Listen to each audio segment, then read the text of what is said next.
Hey everyone, this is my brother Michael. My brother Adam. We're the Scharf Brothers. You're listening to Mentoring for the Modern Musician.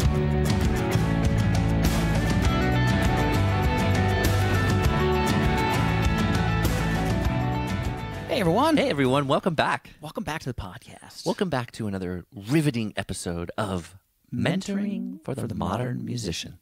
And I'm not kidding, it actually will be riveting this time because we are talking to Jason Aldean's drummer, Rich Redmond. And, you know, Jason Aldean's drummer, but he's a drummer, he's an actor, he's a speaker, he's an author, he's an educator, he's a producer. Yeah. He has a new book out. Based on his live speaking engagements program that he has called Crash. And he'll explain in the podcast What the what that acronym is. is for. We're going to have links to all of Rich's stuff This in the will show be a notes. link-filled show notes. It's going to be a lot of links in this show notes. But all worth it. Oh, yeah. You guys are in for a huge treat. I mean, We're going to stop talking so that we can get right to Rich so you can listen to him talk. Rich Redmond. Hey, Rich. It's the Scharf Brothers. It is. Yeah. That's right. Awesome. So excited. How are you? It's been a while. Hey, Great. I know it has it's been great a while, It's sir. great to have you on the podcast, man. Yeah, it has been a while. Good to hear your voice. Yeah, man. Great to hear you guys, man. Awesome. Thank you. Yeah, New Hampshire. we're New Hampshire. Exactly. Shout out. And you're on the West Coast today, right? You're out in L.A. right now. Yeah, I'm in LA. I've been out here for a week. I just had a little bit of downtime, and I was supposed to be doing actually a percussion ensemble concert yesterday and the day before in Dallas, and I had to reschedule, man. Just because I have the sinus infection a couple times a year with the change of the season. Yep. Yeah. I hear you. I'll get a little sinus infection. So flying with a sinus infection is never a smart move. No, exactly. Always a bad idea. Yes. So I'm just chilling out here, waiting for my band to fly in, and we're gonna go to the Palm Desert area and do a Stagecoach this weekend on Saturday and Sunday. Oh, beautiful. Fantastic. Beautiful. How much are you guys touring right now? We had 6 months off, really. We Okay. finished like in October of last year, Mhm. and our new cycle is that we pretty much tour now like April to September, April to October, and we used to do like over 200 shows a year, and now we just do like 55 shows, 60 shows a year. It's super easy, man. You're right. Yeah. Well, when you get to that level, I suppose you can maybe say it's easy. But for anybody just joining the podcast who doesn't know, we're talking with Rich Redmond. I mean, we did this in the intro, but when Rich says the band, he means Jason Aldean. Jason Aldean Band, and you may have seen them in one of the giant stadiums somewhere around the world. Exactly. So let's start there, Rich. Let's give everybody a little sort of history on you. When did you begin with music? Like, when did you know? When did you know this is it? I got to do this. I was in 76 and 77. I kind of started taking lessons. I was like, 6, 7 years old, and I had a real interest in it and a real aptitude for it. And my parents recognized that. My teachers early on recognized that. But I think it was when I relocated to Texas, and then in 81, the Police came out with Synchronicity. It was like Yes. 81 or 82, right? Yep. And it was the birth of MTV. Yeah. And then, Van Halen came out with 1984, and we were all glued to MTV every day. And I just kind of said to myself, this is what I'm going to do with my life. I just kind of knew. You knew. Yeah. Yeah. And did you ever waver? Never wavered. It was, I kind of kept my focus there. And there was some lean years, when I moved to Nashville.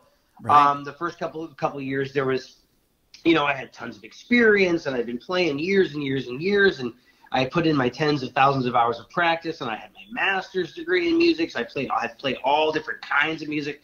And I was, parking cars, waiting tables, doing construction, substitute teaching, making copies, data entry, just strange jobs, and Anything. like trying to make ends meet, and just shaking hands and playing in the clubs every night and trying to get my tribe together, my network of people that would, or could be true believers, Right. Yeah. Right. So, first 2 years are rough, man, in Nashville. And then, you just shake enough hands and people start championing you, and you could build on that. And it's been fantastic, Relationships, right? Always relationships. Yeah. relationships and long game. Well, it's I do kind of want to. One of the reasons I was excited to have you on the podcast now. I mean, full disclosure, Michael and I have been talking about having you on the podcast Since before we started doing the podcast. Since before we started the podcast, we made our list on our whiteboard in the studio, And you were top of the list. of guests. And you were, so this is we're kind of excited. This is a pretty exciting day We're, for us we're to kind have of you on excited here. we finally got you on here. Well, because the time that I spent with you, however brief it was, we were in the studio. You were producing a band that I was working with, and we were in the studio together for about a week. And Okay. it really, I got to tell you, Rich, it changed my approach to my career because you talked so upbeat and so relentlessly about how you got to do it all. yeah. That you need to be fully invested in yourself, that you are an entrepreneur, that means that you need to be just always out there doing whatever the next thing is that you can do that you have a talent for. Sure.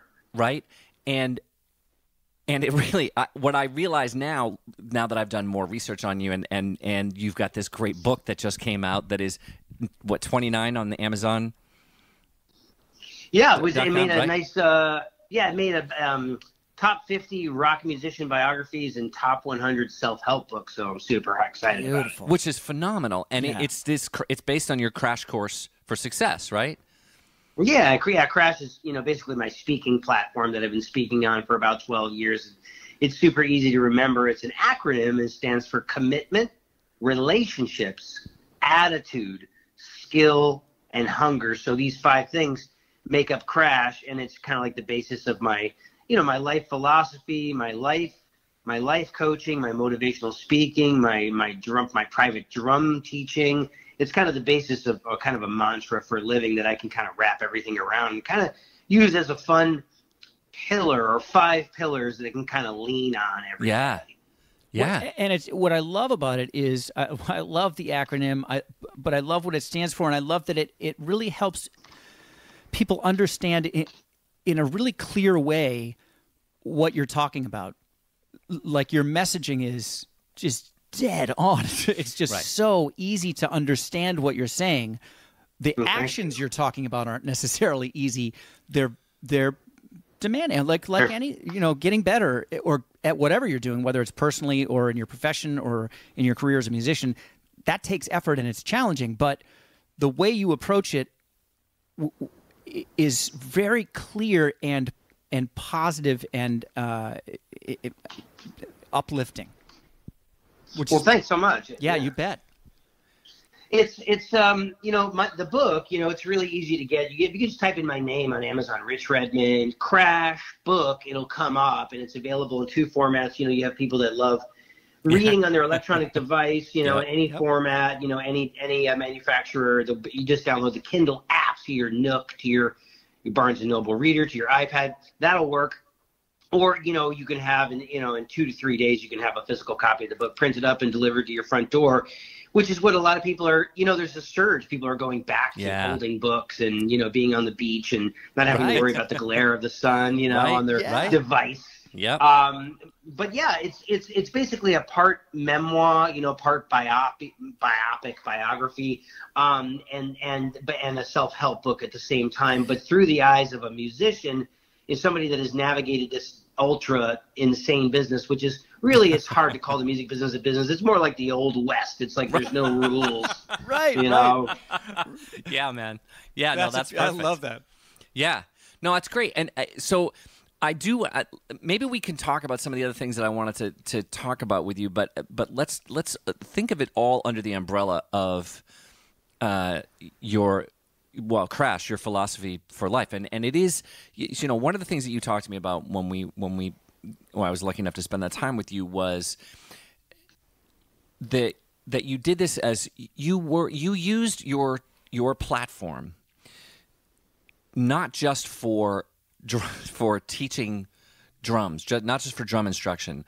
And when you speak, you don't just speak about music. You're talking about this working in any kind of life, like any profession, any whatever it is, right? Absolutely. Yeah. Yeah. I have a teacher's heart. I have my background in, teaching, and I teach at the Musicians Institute in Hollywood and the Drummers Collective in New York City. And I do, online coaching on platforms like the Meet Hook app and musicianscouncil.com. With this new technology, it's a really great way to you can connect with your favorite players. If you want to take a lesson with Liberty or DeVito or Chris Coleman or Kenny Aronoff, you can. It's right in the palm of your hand, which is pretty amazing. Oh, yeah.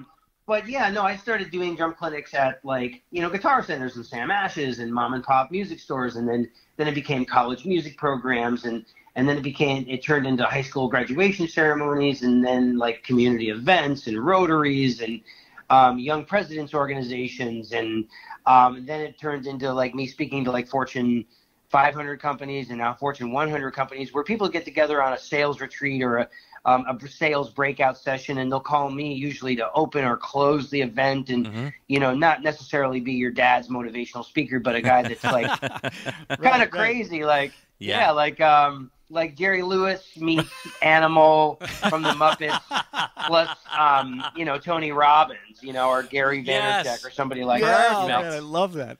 I like the Gary V. I like the Gary V comparison. Yeah. That's good. Oh, definitely. I like that a lot, man. He's definitely a good. That's just kind of a good benchmark of what my event really is. And so there's no PowerPoint. I mix music and motivation and humor and storytelling, and then I kind of pinpoint and sculpt the message and around that company's culture and their goals for that quarter or for that year. So I do pharma, I do big business, I do tech, I do healthcare, I do education, I do entertainment, and it's just always a really fun thing, Yeah, man. Oh, absolutely. Well, it's one of the things that I've always loved watching you and the way you present yourself with your online presence or whatever. That it's really easy to see somebody performing the way you do, and we're going to put some links in the notes so people can see you perform, because I think it's important to watch you play, to watch you perform. Like you are a unique position. You're in a unique position where you are the session player, but also the touring drummer for the Jason Aldean Band, and that's not always the case in Nashville, right? Right. Yeah. It's the culture in Nashville is it's never always been. It's not really a band-friendly town. Where there's six guys in a band and it's all for one and one for all, and we're all signed to the record deal. It's very much about a front man or a front woman, and there's this kind of like invisible backing band, and then people just interchangeable as long as they're playing the parts on the record. And then there's this whole other culture of the A team and the B team. List of session players that would just bop from one studio to the next on 16th, 17th, 18th, and 19th Avenue in Nashville, which is this cool little, geographical area where like all this music is made that you hear on the radio every single day. So, the reason for that was because, Nashville is, I won't call it a good old boy system, but it was a very much a small town, and it was all very, very relationship based. And let's face it, Gotcha. I don't knock it. Everybody wants to work with their friends. So it was just a bunch of like super skilled guys that got in, and all the producers say, well, this is super easy. And they just continued to use those guys. Right. And then there was the guys that were maybe they didn't have maybe they had a deep skill set, but they weren't in on that inner circle. So the message was I was never going to limit myself to those beliefs. So by believing in my mind that I was a capable session musician and I was a capable touring musician, and realizing that both of those things fed each other in a positive way, I could do both. And that was kind of like crazy thinking. And now it's like the lines have been blurred a little bit. I think ever since 2003, I was in a band called Rushlow, and we played on the record, and we toured on the record, and then we took that touring band and we turned it into Jason's touring and recording band. So it's been quite some time that I've been able to just, play live my take on a song. But there's nothing wrong with like having a job and having to learn things note for note. You're going out and you're playing with a Gwen Stefani or some of these guys are learning the parts off the record, and it just becomes about just executing every night, really, which is a whole other talent and skill set, Yeah, absolutely. Well, so curious, just a side note here, is the band setup for Jason the same as it was now? Is it the same lineup completely as it was in that other band? We've gone through some changes, and I kind of spell out some of this stuff in the book. It's an interesting thing. Like me, Kurt Allison, and Tully Kennedy were playing back in the day with Al Dean, like starting in 1999. Right. And we did just a million showcases and demo recording sessions, and then we played on this debut record, and we went out on the road. It was just us four. It was like Jason and like this country rock Animals, power trio behind him. So no keys, no fiddle, no steel, no second acoustic guitar player, chick singer, oohs and ahs background, like tambourine. It was like lean and mean, but the songs were really good, so we were able to get that across with the energy. And then as the organization grew, we had to find that right second electric guitar player, and then we had to add the right steel player. And so Jackson and Jack Sizemore came into the fold a decade in and a decade ago. So wow. So you and Tully and Kurt have been playing together now for 20 years? 20 years. Wow. Man. That's crazy, man. That's amazing, That's man. Nuts. Boy, that doesn't happen anymore. Well, so it's interesting. So the reason I was bringing this up is seeing you play live, and we want to we'll have links to clips in the description, but it's very easy to, I'll use one locally. When you guys played at Fenway Park, right? People can see you on stage and go, "This guy's amazing." The music is country, but you're a rock star. There's no way around it, man. That's just how it goes. But it's really easy for people to think that in your off time as a rock star, touring with the biggest country touring act in the world, arguably, you would just sit around and, sit by the pool and, not doing anything. Yeah, that's the fantasy. And so seeing you doing all this amazing stuff, motivational speaking and, teaching at a nearby store or putting out a book or producing other artists or all these different things that you were doing while all of this stuff was going on was mind-blowing for me and it was great for me to show you as an example to young musicians. Yeah. Like, look at the way this guy is working. You see that? That's it. That's how you do it. That's how you win. That's how you become successful. Well, man, I appreciate it. Yeah, like anything really in life that's usually worth having, it comes at the sweat of your brow. It's not going to land in your lap. And some people are super lucky and they get there by, just the universe smiles on them. They're in the right place at the right time, or by nepotism, their parents are in the industry, or they come from wealth. And, for me, it was just like I always had a paper out. I always shoveled snow. I always raked leaves. I always had a hustle. I was never afraid to share with people, like, this is what I do, and I can do this for you. Because if you don't let people know what you do and let them know confidently that you can solve a problem for them, which is, I need a drummer. I need people to play my songs. I need people to dance to my songs. I need people to drink and interact to my songs. That starts with the energy of a good drummer. And you go, I can do that for you. And then, so really, I'm a small business owner. I'm an entrepreneur, and then you can figure out, like, if you can get really good at one skill set, what are some other things that are in that lane? So at this point, I've explored every side of the music industry. I've some things I enjoy more than others, but by being fearless, I was like, okay, I could play drums in the studio. I could play drums in my own home studio. I could play on the road. I can freelance and play for other artists. I can teach clinics, master classes. I can teach online. There's like 9 revenue streams and creative outlets right there. And then you say, okay, maybe I'll start writing songs. And that turned into me getting a publishing deal and writing songs for 4 years. And then I said, maybe I'll start producing records. And then that leads to, like, oh my God, you're like getting artists signed and you're creating a sonic identity for them. And you're getting paid as not only as a drummer, but as a producer. And then you're helping people's dreams come to life and getting their music career in order for them. And then before you know it, you start speaking and you're like, wow, this is really close to like voiceover. People say I have an interesting voice. I'll take a voiceover class. And then I started taking acting lessons, and I got in 2 horror films and a television show, and now I've been studying comedy too. So like I studied at the Upright Citizens Brigade, which is Amy Poehler and Tina Fey's school in Los Angeles. So I took a little improv class, and I just took a private comedy class with Victoria Jackson from Saturday Night Live. Yeah. She's a Oh, yeah, cast yeah. member, you know. And then I said, I'll start a podcast, and you just start swimming in these different waters, and you always have some sort of a side project, and put content out, you know, as an educator, you know, with my drumminginthe.modernworld.com. You go there, it's like everything I know about drumming in a 5.5 hour package, and you know, you pay one price and you could stream it for your entire life. Beautiful. You know, so I said, like, at this point, I've experienced all these different sizes. I mean, I've been a booking agent, I've managed acts, I've had I've got another production company. I have a side modern rock band, you know, with Billy Sheehan on bass called The Fell. Right. Oh, man. Yeah, we're putting out our single June 14th. Oh, 14 beautiful. Sony Orchard. Yeah. And Billy Sheehan's playing bass on that.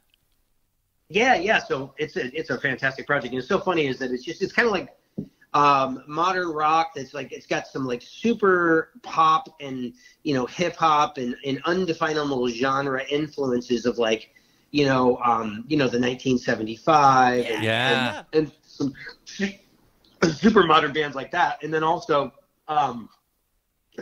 kind of like some throwback, kind of like 90s influences, and then some like a little bit of muso things in there that are like, wow, where did this strange bridge come from? Beautiful. So it's fun, you know. We don't know what's going to happen with it. It could be a massive game changer, and we have to see what happens with, you know, the public's perception of it. But you know, you just have all these offerings, and you experience these things, and then you look back and you go, okay, now that I'm like staring at 50, I say to myself, well, what of these things are giving me the most joy?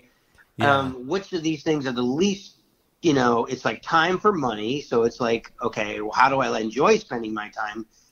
You know, which one's going to make the most money at? So you're constantly redefining like which one of these things like really brings you the most joy. At the beginning of the day, I'm a drummer. I solve that problem for people. And then what other cool things can I do, you know, with my time to be creative?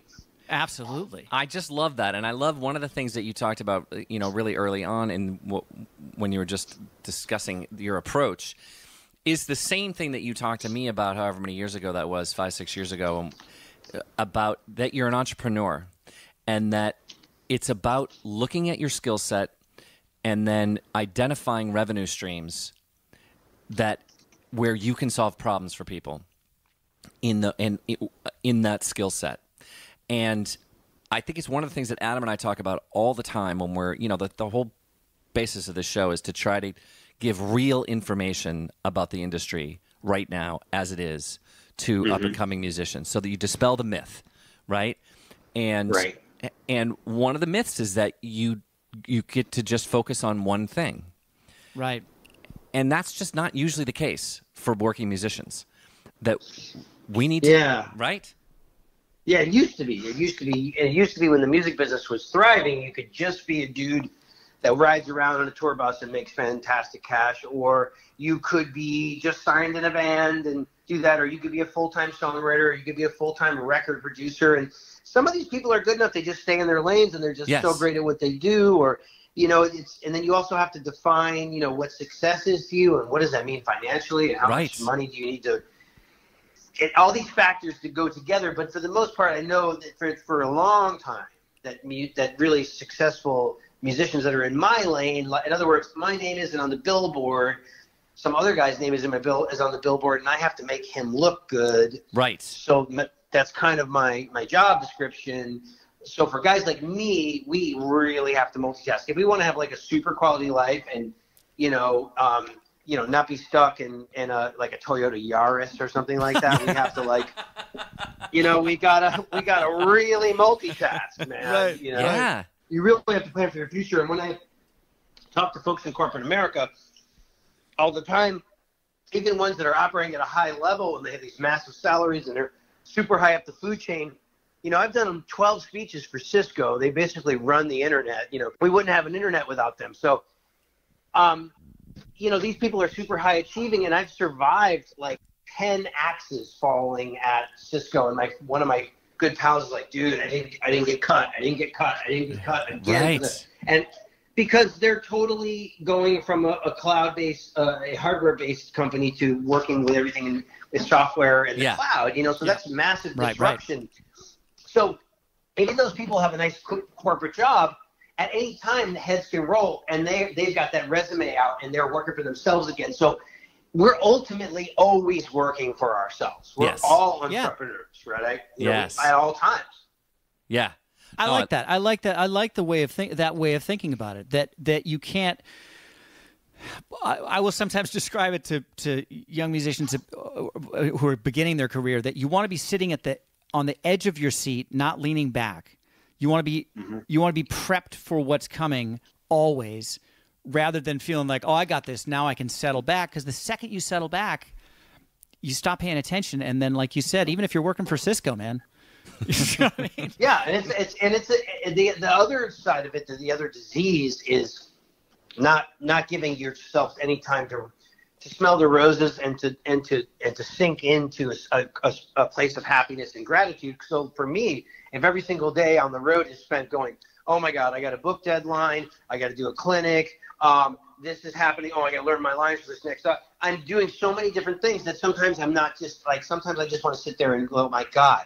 I am playing with the most downloaded male country artist of all time, and I've been there since day one.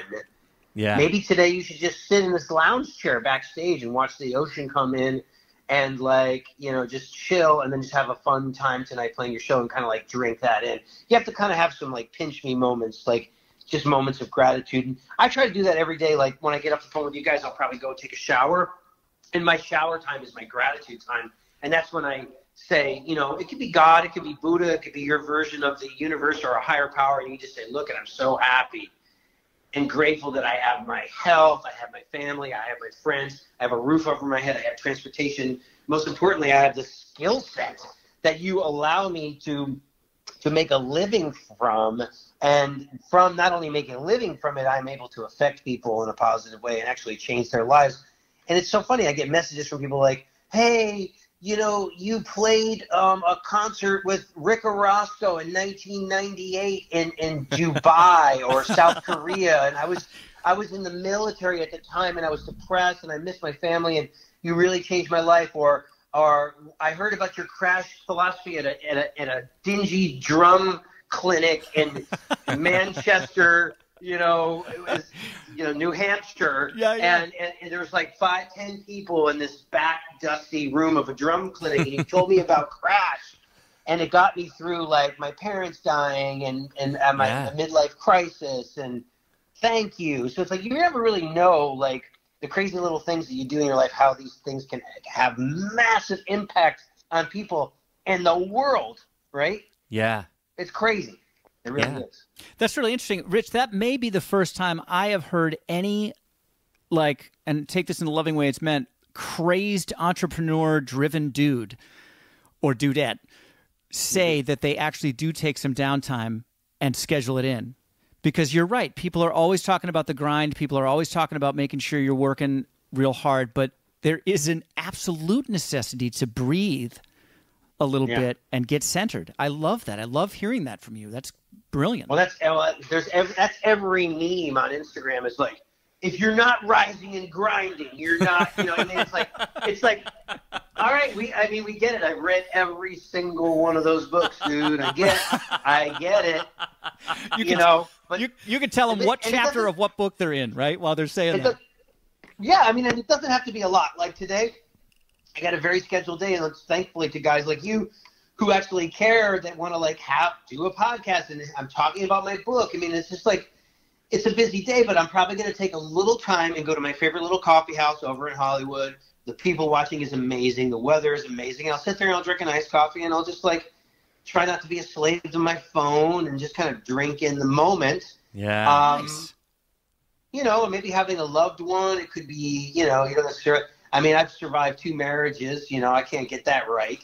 But you know, I have a nice new lady friend in my life, and she's wonderful. And we share meals, and we go on adventures, and she flies in to see me for like a gig, and we just try to find time to make it happen because we're both busy working professionals. But having some sort of balance. And I will tell you that most successful people are absolutely obsessed, and there is no balance, and you're constantly bordering on like a breakdown. Like sometimes I know when I'm just overworked, like I'll just for no reason, I'll just cry. I'll start crying. I'll be like, Yeah. oh boy, I need to watch Netflix with a glass of red wine, or go get some exercise, or drink a glass of red wine on the treadmill with There you go. Netflix. I don't know. Drink a glass of red wine on the treadmill watching Netflix. I love that. I'm not afraid to say that. No, it's just like sometimes that person in your life will talk you off the ledge and go like, let's look at the pie of your life right now. Too many people have your attention. So maybe these 10 things that you're doing right now, let's whittle them down to like let's focus on these 4 big things right now. Yeah. Which are like, at this time in my life, it's like I'm touring with Aldean. I'm trying to enjoy that. And then I'm on this kick now where I'm promoting my new book.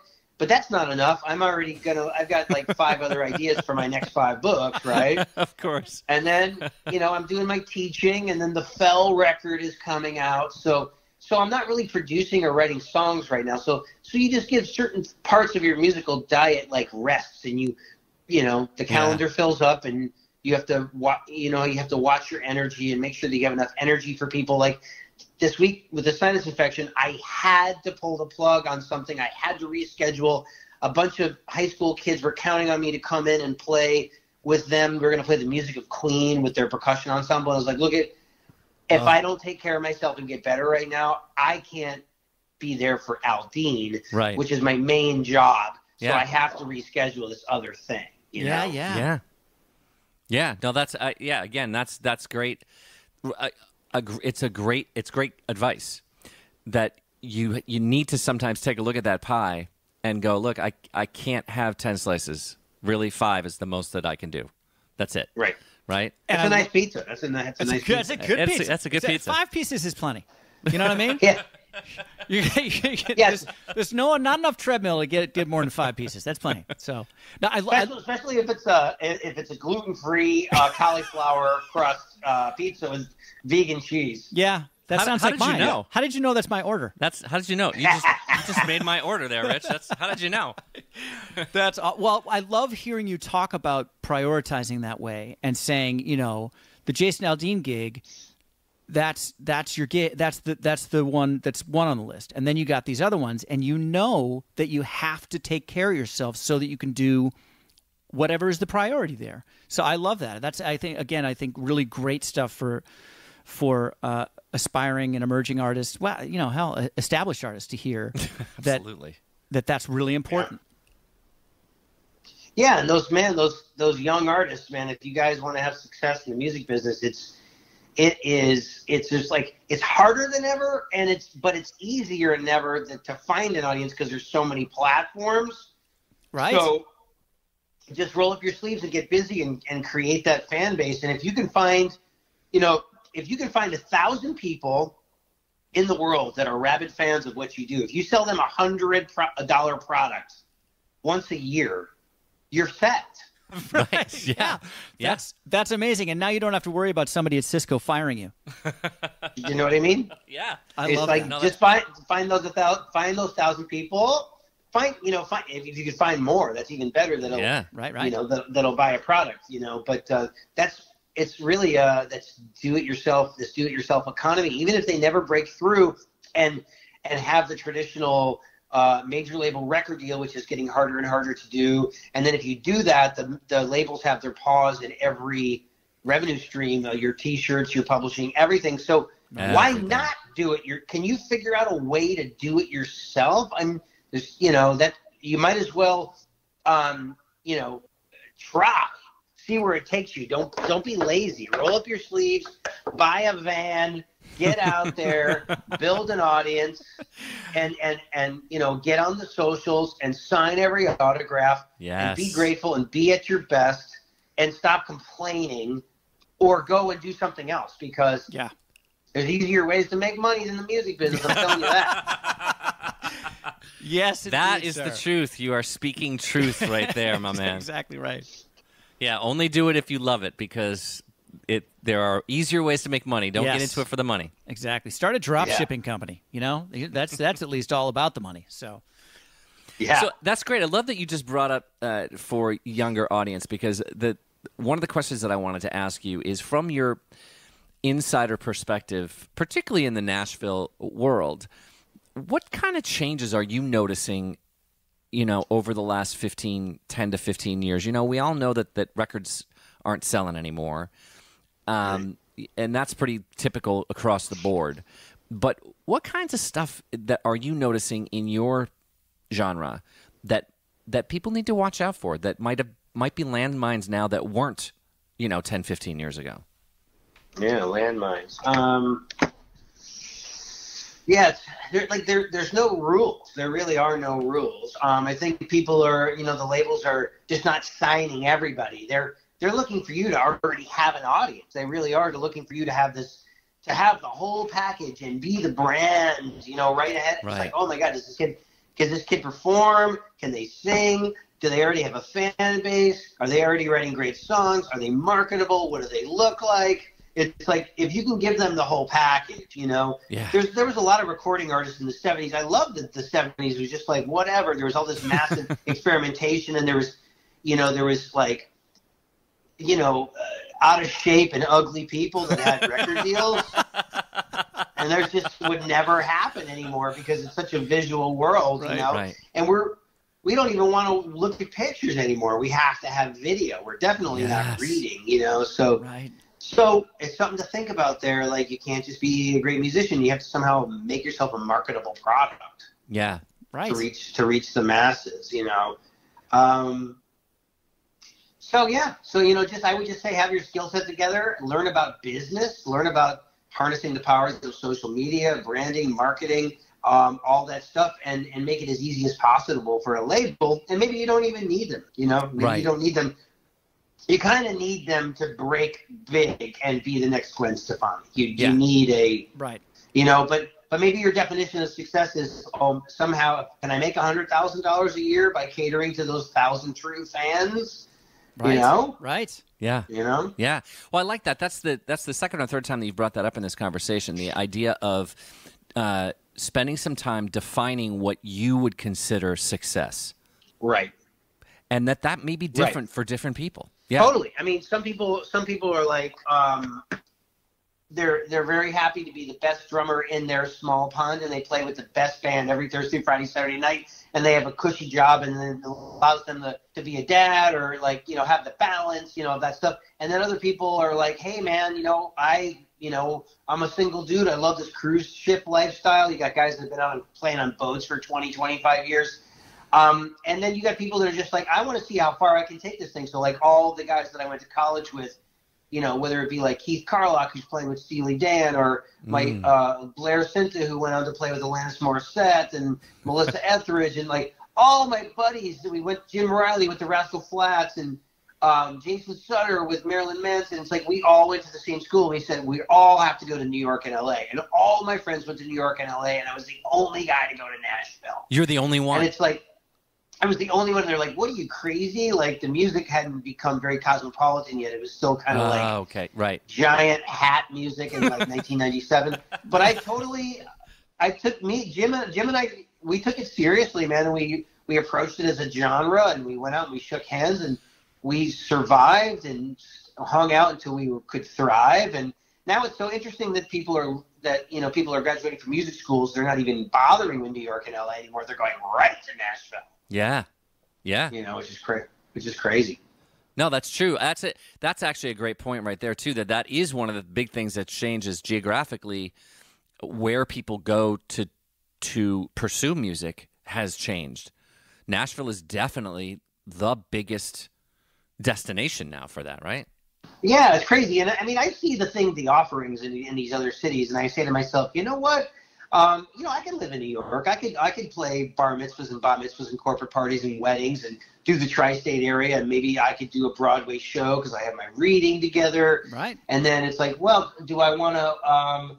Could I do something? And what's happening in Los Angeles? Oh, there's like the TV and film thing, and there's like a handful of guys that are doing the TV and film thing. And then what's happening in Nashville? Well, there's country, there's Christian, there's the super healthy touring scene that's there. And there's each of these environments has something to offer a musician. So I tell people, if you want to pick a home base and you want to pick a city, then get a Southwest Airlines flight and just get an Airbnb and spend 3 days, 4 days in each city and see what appeals to you, like culturally. Is it like, do you like hailing cabs and being on subways and moving your drums around and then the cold and all that in New York? Or Nashville is like, it's limited culturally, it's limited musically, but it's like it's the most affordable of the three cities. It's probably the most friendly. And then you have LA, where it's just like urban sprawl, crazy prices, but the sun is out every day. You know what I mean? And so people will put up with that to live that lifestyle, and you just have to see, which one appeals to you the most? Where could you live? What feels like home? That's great advice. Just go and actually be there for 3-4 days and see what you can picture yourself. People are like, there. oh my God, that's the big bad, city. Like, I don't know anything about that. I'm scared of that. Well, it's like, maybe you're not really scared of it. Like, book the trip. Knowledge is power. Go like dip your toe in the waters of the Pacific Ocean and go to the Baked Potato and see some jazz, and then go to the to the Genghis Khan and like see a writer's night, and then go over to Nashville and go to the Bluebird, and then go down to Lower Broadway and see if any of this stuff speaks to you, and like if you have the right skill set. And if you don't have the right skill set and you want to be there, get that skill set together and then move there. I love that. You can't make mistakes in public. Right. No, exactly. Yes. You talked about the skill set and getting together, and you also mentioned, you have your reading chops down and the people that you went to school with. So I guess the last thing I'd want to ask you here is, very often you will hear from people, if you want to be a musician, don't worry about secondary education. That very often can be a waste of money. But it's from what you're talking about, boy, it sounds like it really made a huge difference in your life. Yeah, I know for a fact that it was me and Blair and Luke and Sutter and like all the guys, and Riley, all the guys that time in the trenches, just experiencing extreme musicianship, like having to pound out chords on the piano, and you're playing timpani in an orchestra, and you're learning Japanese marimba concertos, and just like really playing difficult music. Frank Zappa, super difficult bebop jazz, big band music. Right. That's some of the most challenging music we ever will play. But now we're like kind of like overqualified musically for the majority of the situations that we're in. Mm-hmm. So it prepares you for things. So there's not a lot of surprises like on a daily basis. You can handle every day the things that are thrown at you. So I think that's invaluable. But yeah, is a college education nowadays worth the money? Well, it's gone up so much, and we have so many tools at our fingertips to build businesses and be entrepreneurs. I think it's a question that's going to be looming for the next decade. Maybe in 10 years, it'll be like no one's ever even going to think about going to college for being a creative. But for me, it was invaluable, and I tell everybody, look, if you can make it affordable at an in-state school, you're going to graduate with a piece of paper. No one can take it away from you. You're going to have a deepened skill set, and you're still only going to be 21 or 22 years old. Right. Yeah. Right? Yeah. You can't even get into a bar yet. Exactly. So why not practice and use the time wisely? No, I love that. Rich, that's a great place to stop this. We just want to thank you so much for doing this, and I want you to know that I'm going to be smiling to myself, picturing you sitting, watching, drinking your iced coffee in your favorite Hollywood spot. Absolutely. Yeah, man. This day, man. Absolutely. And everybody listening, go out and pick up the Crash book. We're going to have links to that in the show notes as well. Pick it up; it'll change your life. It will change your life. It literally will. I'm telling you, just casually talking to you, Rich, and having you be a guy that's changed my life. Yeah, changed my life too. So, well, you guys are so sweet. It's great to hear your voices again. Thanks for having me. And podcasts are so fun and cool now. So thank you everybody for supporting these guys. And hey, I got a podcast too. Pick Rich's Brain. It's on iTunes, Google Play, Stitcher, and YouTube. Nice. Rich, we're going to throw a link to that in the show notes as well, man. Awesome, guys. Thank you so much. Rich, have a great day, thanks brother. so much, man. We'll talk to you soon. You got it, guys. Okay. Bye-bye. Wow, that's amazing. I mean, I knew it was going to be fun. Yeah, I mean, I knew it was going to be, that's why information packed. Right, That's but why he was top of the list That's when right, we it's top of the started list. this, right? List of people we have to have on this show. Exactly. Rich Rippon. Yeah. Well, and again, that's why, and I wasn't kidding. If you go and check out his stuff, he is as infectious in his instruction as he is in conversation. Yeah. As he is when you watch him play. Yeah. It's the positive energy, love that he threw around the word joy. Yeah. Because that's what it's like being around Rich. You can tell that he is. None of that's an act, guys. I can tell you, I was in the studio with him at 1 a.m, and he was still like that after we've been working all day. So I love hearing a guy who's that accomplished, that successful, that driven talk about taking a little downtime. I'm going to have to take that to heart. I'm going to have to reassess my life now. I didn't want to say anything about it, but I was like, I'm looking over at my brother and I'm going, are you hearing the words coming out of his mouth? All right, so this is good. This is good. See, guys, this isn't just for you. This is for us too. It's right. It's We're personal learning growth as well. something. Exactly. Learning something every day. So check out his stuff. Pick up on that infectious energy, that joy. Absolutely. Bite off a big piece of it. And remember, you got this. We got your back.